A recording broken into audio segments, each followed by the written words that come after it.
राधे राधे। जय जय श्री राधे। श्री हरिवंश राधा वल्लभ लाल की जय हो। हित हरिवंश महाप्रभु की जय हो। पूज्य गुरुदेव महाराज की जय हो। सभी संतों हरिभक्तों की जय हो। हमारे बांके बिहारी लाल की जय हो। वृंदावन धाम की जय हो। उस नटखट से कृष्ण कन्हैया की जय हो।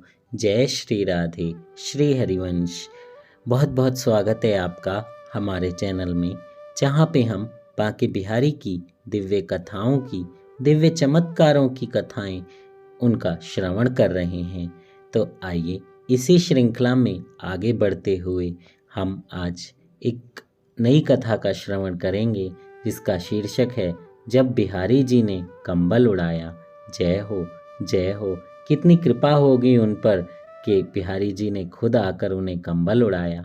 बहुत बहुत आनंद आएगा कथा में। आप पूरी कथा सुनिएगा, लास्ट तक सुनिएगा और ज़्यादा से ज़्यादा लोगों को शेयर कीजिएगा। भक्ति महारानी बहुत कृपा करेंगी। और एक बात कहना चाहूँगा, जब वीडियो शुरू करता हूँ तो मैं सभी भगवानों की जय करता हूँ, संतों की जय करता हूँ। उस टाइम पे आप आंखें बंद करके सभी संतों का और उन भगवानों का दर्शन एक छोटी सी छवि विग्रह अपने मन में बसाकर कीजिए। जैसे मैं बोलूँ राधा वल्लभ लाल की जय, तो आपकी आंखें बंद होनी चाहिए और राधा वल्लभ लाल का एक स्वरूप आपकी आंखों के सामने हो। कोई भी एक स्वरूप जो आपने देखा हो, आपने बांके बिहारी की जय के साथ उनकी एक छवि देखनी होगी। कोई भी एक छवि अपने मन में बसाइए। संतों और महात्माओं की, भक्तों की जय जब बोलता हूँ तो जो भक्त कथाएं मैं करता हूँ उनके एक छवि आपके मन में होनी चाहिए। और अगर ऐसी छवि आपको नहीं आ रही हैं तो आप दिन में कम से कम 4 से 5 बार इन छवियों का फेसबुक पर, यूट्यूब पर, या फिर हमारे वीडियोस में, या फिर आप जो गूगल कर सकते हैं, गूगल में भी बहुत सारी फ़ोटोज़ अवेलेबल हैं। फिर उन छवियों को धीरे धीरे निहारिए, देखिए, फिर कथा का श्रवण कीजिए। बहुत आनंद आएगा। जय श्री राधे। आइए विलंब न करते हुए कथा जल्दी से श्रवण करते हैं। संत रामदेव जी वृंदावन की परिक्रमा में थे। कुछ शिष्य भी उनके साथ थे, कुछ महिलाएं, कुछ पुरुष और कुछ बच्चे। वे सब रामदेव जी को बाबा बाबा कहकर संबोधित कर रहे थे। शिष्यों की भीड़ में चलते हुए भी रामदेव जी कहीं भीड़ से न्यारे थे। उनमें प्रश्नों के उत्तर देते हुए भी उनका मन भीतर से किसी और से बातें कर रहा था। परिक्रमा के मार्ग में पड़ने वाले मंदिरों, आश्रमों, पौराणिक स्थलों और व्यक्तियों का परिचय देते हुए भी वे ऐसे चल रहे थे जैसे इन सब से अपरिचित हों। चलते चलते कुछ शिष्यों के पैरों में कांटे लगे और कंकड़ चुभे तो चीखने कराने लगे। गरम रेत पर पैर पड़ जाते तो तिलमिला जाते। किंतु रामदेव जी धरती से ऊपर चल रहे हों, ना उनकी चित्कार निकली, ना पैर जलने पर हाय हाय कर रहे थे। जिस तरह से वे वृक्षावलियों के मध्य में छाया से गुजरते हुए आनंद मुग्ध थे, वैसी ही मुग्धता उस समय भी विद्यमान थी जब वे जलते हुए रेत में से गुजर रहे थे। परिक्रमा मार्ग में एक विशाल वट वृक्ष की शीतल छाया में रुककर रामदेव जी ने शिष्यों से कहा, पानी पी लो, सुस्ता लो, पैरों के कांटे निकाल लो। अभी लगभग 2 मील का मार्ग और तय करना है। इसमें गोखुर भी है और मोटे कंकड़ भी, सावधानी से चलना होगा। सब लोग ठंडी रेत में बैठ गए। कुछ पैरों को सहला रहे थे, कुछ पसीना पोंछ रहे थे। थोड़ी देर बाद सब लोग स्वस्थ आश्वस्त होकर बाबा के सामने आ बैठे। बाबा बोले, चलो आगे का रास्ता तय करते हैं।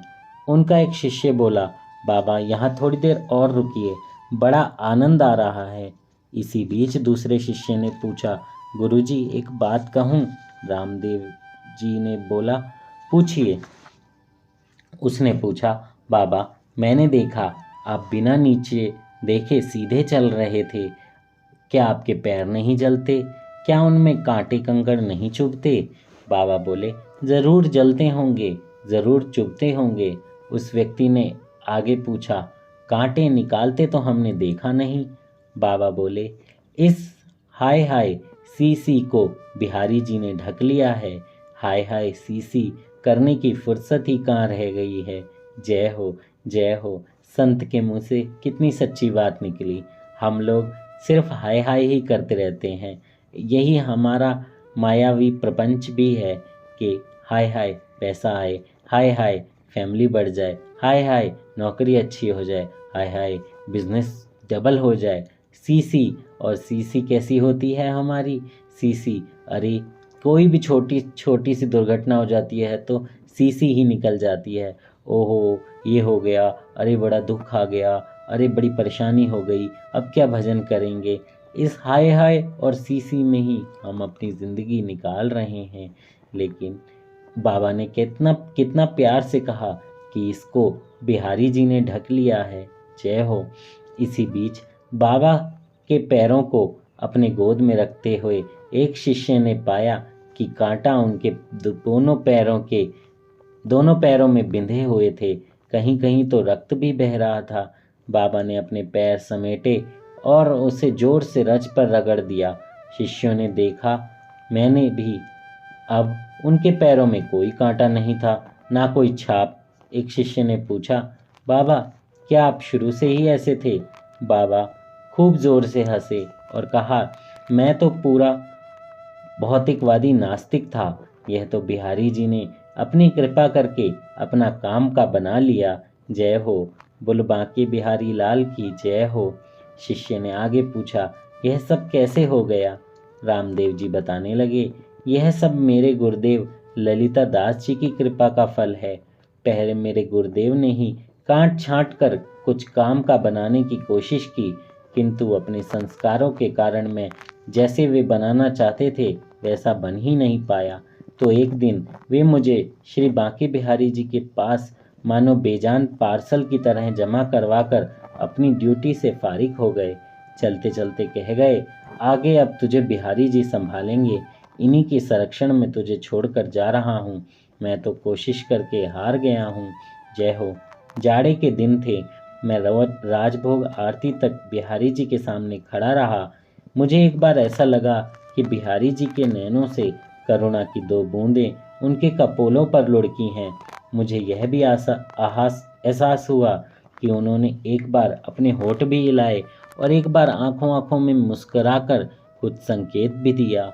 पर मैं तो मूढ़ था, बड़ा कुटिल। मैंने सोच लिया कि यह मेरी भ्रांति हो सकती है। इधर दौड़ लगाने से कुछ हाथ लगने वाला नहीं है। संसार में कुछ करके जाओ तो इतिहास में नाम रहता है, दुनिया याद करती है। मैं दुविधा की स्थिति में बहुत देर तक खड़ा रहा। फिर जब दर्शन बंद हो गए तो यंत्र चालित सा मुख्य द्वार से बाहर होकर परिक्रमा मार्ग में आ गया। वहाँ आवागमन अब बंद हो चुका था। ठंडी हवा सनकार भरती हुई बह रही थी और उसी हवा से बचने का प्रयत्न करता हुआ एक आदमी हाथ पैर सिकोड़ कर परिक्रमा में ठीक बिहारी जी के पिछवाड़े पड़ा पड़ा गोपाल गोपाल की आवृत्ति किए जा रहा था। उसकी निगाह जमीन के किनार पर थी, पर मेरे पास गुरुदेव के द्वारा ओढ़ने के लिए दिया हुआ टाट का टुकड़ा था। पता नहीं किस मन स्थिति में मैंने बिना सोचे समझे उसके ऊपर वह टाट फैला दिया। फिर लौटकर उस स्थान पर आ जाता हूँ जहाँ आज पोस्ट ऑफिस है। उस समय पोस्ट ऑफिस वाली जगह एक खुली दीवारी के रूप में थी। वर्षा धूप और ठंड से बचने के लिए कुछ भिखारी वहाँ पर रहते थे। सामने एक छोटा सा कदम्ब का पेड़ था। उसके सामने आकर मैं धूप में पड़ गया। लाल पत्थर के बने हुए इस विशाल चबूतरे पर चिकने पत्थर के बने हुए तख्त जैसे कई पत्थर बिछे हुए थे, जिन पर यात्रीगण बैठकर आराम करते थे। उनमें से एक तख्त बहुत बड़ा और बहुत मोटे पत्थर का बना हुआ था, जो आजकल मंदिर के भोग भंडार में पड़ा हुआ है। उस पर कुछ लोग शतरंज खेल रहे थे। यद्यपि धूप में बहुत गर्मी नहीं थी, पर कुछ आराम मिला और मेरी आंख लग गई। जागा तो संध्या हो चुकी थी। ठंड की वजह से मेरे हाथ पैर सिकुड़ गए थे। भूख भी लग रही थी, पर कहीं जाना था जाना तो था ही नहीं। गुरुजी मुझे बिहारी जी को सुपुर्द करके गए थे, उन्हीं के इर्द गिर्द रहना था। हवा बहुत तेज और ठंडी बह रही थी। मैं वहां से उठकर पोस्ट ऑफिस वाली तिवारी में ही चढ़ ही रहा था कि पीछे से बन्नो गोस्वामी ने मुझे आवाज दी। जय हो, जय श्री राधे। देखिए, रामदेव जी चाहे भले अपने आप को नास्तिक बोलें, लेकिन वो कितने आज्ञाकारी शिष्य थे। आजकल के टाइम में अगर कोई ऐसे छोड़कर जाता है अपने शिष्य को, गुरुदेव तो जाना ही है, गुरुदेव तो जाएंगे ही, लेकिन आजकल हम लोग माया में इतने फंसे हुए हैं कि एक दिन भी ऐसे नहीं रुक पाएंगे। लेकिन उन्होंने गुरुदेव की आज्ञा मानकर वहाँ से हिलना गवारा ही नहीं समझा। सोचा मैं यहीं रहूँगा, यहीं पर गुरुदेव की आज्ञा मानूंगा। देखिए, ऐसे संस्कार हमें इन्हीं कथाओं के श्रवण से मिलते हैं कि गुरुदेव की आज्ञा की कभी भी अवहेलना नहीं करनी चाहिए। वो जो बोलें वो सर्वोपरि है, क्योंकि गुरु ही साक्षात भगवान हैं इस कलयुग में, और भगवान ही गुरुदेव हैं। यही मानकर उनकी हर बात माननी चाहिए। जय हो। तो उन्हें बन्नो गोस्वामी जी ने आवाज़ दी, पूछा, अरे भाई रामदेव, आज यहाँ कैसे आया है? मैंने छोटा सा उत्तर दिया, महाराज अब श्री बिहारी जी के चरणों में रहना है, गुरुदेव की आज्ञा है। गोस्वामी जी बोले, चरणों में रहना है अथवा मरना है? कुछ खाया पिया है या नहीं? कड़ाके की सर्दी पड़ रही है, इस ठंड में तू सुबह तक जिंदा रह सकेगा? बन्नो गोस्वामी मेरे मित्र क्या, बड़े भाई के समान थे। गोपाल लाल जी की बगीची पर मेरा उनसे परिचय हुआ था। धारणा तो मेरे मन में उनके प्रति अच्छी नहीं थी, परंतु मेरे गुरुदेव के मन में उनके प्रति बहुत मान था।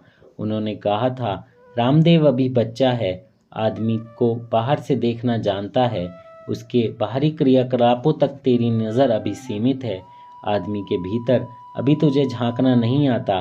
बिहारी जी महाराज जब भी तुझ पर कृपा करेंगे तू भीतर देखना सीख जाएगा, तब तुझे मालूम पड़ेगा कि बन्नो गोस्वामी भीतर से बिल्कुल वैसे नहीं हैं जैसे तू बाहर से समझ रहा है। गोस्वामी जी आग्रह पूर्वक मुझे अपने घर ले गए। उन्होंने मेरे लिए गर्मा गर्म भोजन तैयार करवाया और बोले, रात को यहीं आराम करना, सुबह फिर मंदिर जाना। मैंने कहा, भोजन तो मैंने आपके कहने से कर लिया, किंतु यहाँ मेरे रहने पर गुरुदेव की आज्ञा की अवहेलना होगी। उनके बहुत आग्रह करने पर भी मैं वहाँ रुका नहीं और बिहारी जी मंदिर में आकर मुख्य द्वार की सीढ़ियों के सामने पड़ गया। शयन आरती हो गई, मंदिर का दरवाज़ा भी बंद हो गया। कुछ देर की चहल पहल के बाद पूरा चबूतरा निर्जन हो गया।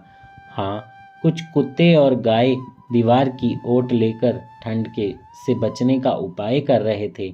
सर्दी बढ़ने लगी थी, सुरहरा चल रहा था, हाड़ भी कांप रहे थे, नींद का तो कोई नाम ही नहीं था। मैं उकड़ बना मंदिर की सीढ़ियों पर बैठा था। बहुत देर तक परिक्रमा से गोपाल लाल की आवाज़ आती रही, फिर वह भी शांत हो गई। कुत्ते भी कू करके अंत में सो गए। मैंने सोने की बहुत कोशिश की, परंतु भीषण ठंड में एक पल भी चैन नहीं मिल रहा था। एक बार तो मन हुआ उस व्यक्ति के ऊपर से टाट खींच लाऊं, किंतु ख्याल आते ही मन में उसके प्रति करुणा और अपने प्रति घृणा से भर गया। अब सिवाय श्री बिहारी जी रटते हुए उन्हीं के रूप सौंदर्य में मन को उलझाते हुए पड़े रहने के अलावा और कोई चारा नहीं था। जय हो, जय हो। देखिए, बिहारी जी महाराज की इतनी कृपा कि दूसरों के लिए उनके मन में करुणा भाव आने लगा, और जब आपके लिए ऐसा होने लगे तो सोचिए आपका मन पवित्र हो रहा है। आपके मन में थोड़ा सा भी दर्द, किसी भी जीव को आप जब दर्द में देखें, असहाय पीड़ा में देखें, तो आपका मन जब द्रवित हो उठे, आंखों से आंसू आने लगे, तो सोचिए आप पर बिहारी जी की, ठाकुर जी की, हमारे राधा वल्लभ लाल की बहुत कृपा है। जय हो, जय हो। बस यही वह क्षण था जब श्री बिहारी जी महाराज की अहेतु की कृपा उनके शीतल स्वभाव के कारण अचानक मेरे ऊपर बरस पड़ी। अचानक मुझे एहसास हुआ किसी ने मेरे ऊपर बहुत उम्दा किस्म का गर्म ऊनी कंबल आर पार डाल दिया है। मैंने अर्ध चेतना की अवस्था में उस कंबल को सब ओर से समेटकर चारों ओर लपेट लिया था और एक ही क्षण में मुझे गहरी नींद आ गई। सवेरा हो गया। चारों ओर घंटे घड़ियालों की आवाज आ रही थी। स्तुति गान और वैष्णव रसिकों द्वारा रचित वाणी पदों के स्वर वायुमंडल में तैर रहे थे। यमुना स्नान के लिए जाने वाले लोग राधे राधे की मधुर ध्वनि करते हुए मेरे पास से गुजर रहे थे। मैंने अपना कंबल उठाया और मैं उन्हीं के साथ हो लिया। शौच स्नान आदि से निवृत्त होते होते कुनकुनी धूप चारों ओर फैल चुकी थी। ओस के मोतियों से सजे घास के मैदानों और गीली बालू से गुजरता हुआ मैं बिहारी जी की ड्योढ़ी पर आ गया। वहीं रहने का आदेश मुझे गुरुजी ने दिया था। वहां बैठा बैठा मैं श्री बिहारी जी की करुण के रूप माधुरी के समुद्र में गोते लगा रहा था। संसार मुझसे योजनों पीछे छूट चुका था। घर परिवार नाते रिश्ते सगे संबंधी सब कुछ विस्मृत हो गया था। तभी जय जयकार के साथ बिहारी जी के पट खुले और मैं बिहारी जी के चौखट पर अपना माथा रगड़कर अभी प्रांगण में उतरा ही था कि एक अधेड़ व्यक्ति ने मेरे ऊपर से कंबल खींचते हुए कहा, बता यह कंबल कहाँ से चुराया है? हम लोग 2 घंटे से परेशान हैं। इसी बीच मारो की आवाज़ करते हुए 2 युवक आगे आ निकले कि बन्नो गोस्वामी ने उन्हें फटकारते हुए कहा, ठहरो, क्या करते हो? यह तो रामदेव है, बैंक में नौकरी करता है। यहाँ बाबा ललिता दास के पास रहता है। यह चोरी क्यों करेगा? मुझे बाद में मालूम पड़ा कि श्री बिहारी जी महाराज विगत रात्रि को एक बहुत हल्की सी रजाई ओढ़कर सो रहे थे। अभी शयन कराकर पुजारी जी बाहर भी नहीं निकले थे कि एक व्यक्ति वहां उस कंबल को लेकर आया और कहने लगा कि आज बहुत सर्दी है। श्री बिहारी जी महाराज की प्रेरणा से उन्हें उड़ाने को लाया हूँ। पुजारी जी महाराज ने चलते चलते वह कंबल श्री बिहारी जी महाराज को उड़ा दिया। मुझे यह भी मालूम पड़ा कि निज मंदिर के निष्क्रमण द्वार पर 2 ताले लगाए जाते हैं। उनमें से एक चाबी पुजारी जी श्री महाराज अपने साथ ले जाते हैं और दूसरी चाबी भंडारी के पास रहती है। मंदिर से संबंधित सभी कर्मचारी और गोस्वामी हैरान थे कि यह कंबल भीतर से बाहर कैसे पहुंचा। जय हो बिहारी जी महाराज की, जय हो, जय हो। किंतु मेरी आंखों में केवल अश्रुधारा ही बह रही थी। उस धारा में मेरे जन्म जन्मांतर के जितने भी कुसंस्कार थे, जितनी भी दुर्वासनाएं थीं, जितने भी भक्ति के अवरोधक थे, सब बिहारी जी की महाराज की कृपा से कोसों कोसों दूर बह गए। बन्नो जी ने पता नहीं मेरे आंसुओं का क्या अर्थ लगाया। मुझे वे छाती से लगाकर सांत्वना देने लगे। बोले, तुम्हारा कोई दोष नहीं है, तुम क्यों रोते हो? यह तो बिहारी जी महाराज का कृपापूर्ण चमत्कार है। उनके ऐसे कई चमत्कार और भी हो चुके हैं। एक बार तो अपना कड़ा ही ये पास वाले हलवाई को देकर बदले में उससे लड्डू ले आए। सुबह जब कड़ा गायब मिला तो इसी तरह हल्ला गुल्ला हुआ था। इस नन्ना भंडारी को तो सब पता है। बन्नो जी गोस्वामी जी की बात सुनकर मेरे आंसू रुके नहीं, बल्कि मैं उनके सीने से लगकर सिसकियों से रोने लगा। मैंने देखा उस समय यह सब बताते हुए भी बाबा रामदेव जी की आंखें मोती जैसे बड़े बड़े आंसुओं से भर आई थी। उनकी दृष्टि दूर नीले गहरे अंतरिक्ष में कुछ ढूंढ रही थी।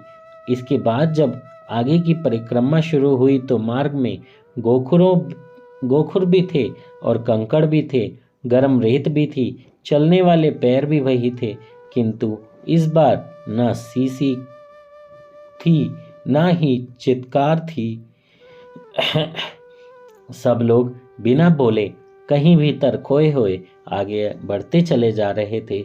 बिहारी जी महाराज का गुणगान किए जा रहे थे, बोले जा रहे थे, बांके बिहारी लाल की जय हो, वृंदावन धाम की जय हो।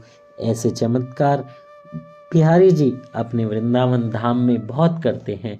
वहाँ वो साक्षात विराजमान हैं और सुबह शाम कुंज गलियों में घूमते ही रहते हैं, किसी न किसी रूप में आपसे टकर ही जाएंगे। इसलिए छोटे छोटे ग्वाल बालों, बड़े बड़े ग्वाल बालों और बूढ़े बूढ़े लोगों में भी, संतों में भी, वहाँ सब जगह आप बिहारी जी को ही देखिए। वैसे तो हर जगह पर, चाहे आप यहाँ ही क्यों ना रहें, आप बिहारी जी को ही हर इंसान में देखिए, पर वृंदावन में वो साक्षात रहते हैं, इसलिए उनकी कृपा सब पर बरसती रहती है। आप भी उस कृपा के गोते में स्नान करते हुए ऐसी कथाएं ज़्यादा से ज़्यादा लोगों को भेजते हुए उनको भी बिहारी जी महाराज की कृपा का एक एहसास कराइए। हो सकता है कोई इंसान आपकी वजह से भक्ति में जुड़ जाए। 100 लोगों को भी अगर आप शेयर करेंगे तो कोई एक तो भक्ति में जुड़ेगा ही, और एक व्यक्ति का भक्ति में जुड़ना 100 व्यक्तियों के बराबर है। जय श्री राधे, श्री हरिवंश। जल्दी से चैनल को सब्सक्राइब करिए, बेल आइकन भी दबाइए और शेयर भी कीजिए। जय हो।